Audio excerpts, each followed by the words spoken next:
வணக்கம். சற்று முன் கிடைக்கப்பெற்ற மிக முக்கியமான செய்தி ஒன்று வெளியாகி உள்ளது. கூண்டோடு அதிமுகவின் எம்எல்ஏக்கள் ஓபிஎஸ்ஸிற்கு ஆதரவுகளை தெரிவித்திருக்கிறார்கள்.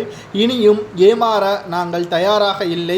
மக்கள் எங்களை புறக்கணிக்காமல் இருக்க வேண்டும் என்றால், எங்களது தொகுதியில் மீண்டும் வெற்றியடைய வேண்டும் என்றால் ஓபிஎஸ்ஸின் ஆதரவு எங்களுக்கு தேவை.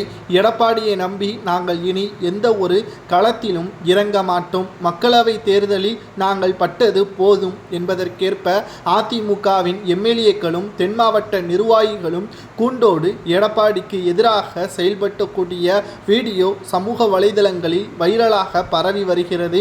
குறிப்பாக அறிக்கை ஒன்றையும் அதிமுகவின் தலைமை அலுவலகத்திற்கு அனுப்பி வைத்துள்ளார்கள். அதாவது, வருகின்ற சட்டப்பேரவை தேர்தலில் அதிமுக தனித்து போட்டியிடக்கூடிய வகையில்தான் உருவாகும். அதிமுகவின் உட்கட்சி மோதல் முடிவிற்கு வராது என்பது நன்றாகவே தெரிந்துவிட்டது.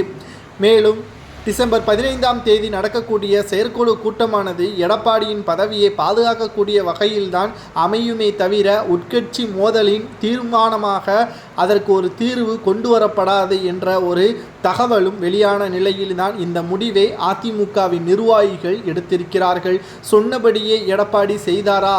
அதிமுகவை கைப்பற்றிய பிறகு தொடர்ச்சியாக உட்கட்சி மோதல், இடைத்தேர்தலில் போட்டியிடுவதை தவிர்த்தல், மிக அதிமுகவின் தொண்டர்களே கூட்டங்களில் வராமல் தவிர்க்கக்கூடிய நிலைமை உருவானது. மக்களவைத் தேர்தலில் 3வது இடத்தில் இருந்த அதிமுக தற்பொழுது இரட்டை இலை சின்னத்தை பறிகொடுக்கக்கூடிய நிலைமைக்கு தள்ளப்பட்டு இருக்கிறது என்றால், அதற்கு ஒற்றுமை இல்லாமல் எடப்பாடியின் சுயநலத்திற்காக தன்னுடைய ஆதாயத்தை தேர்வு செய்ய வேண்டும் என்பதற்காக எடப்பாடி போட்ட நாடகம்தான் என்றும் எம்எல்ஏக்கள் கூறியுள்ளார்கள்.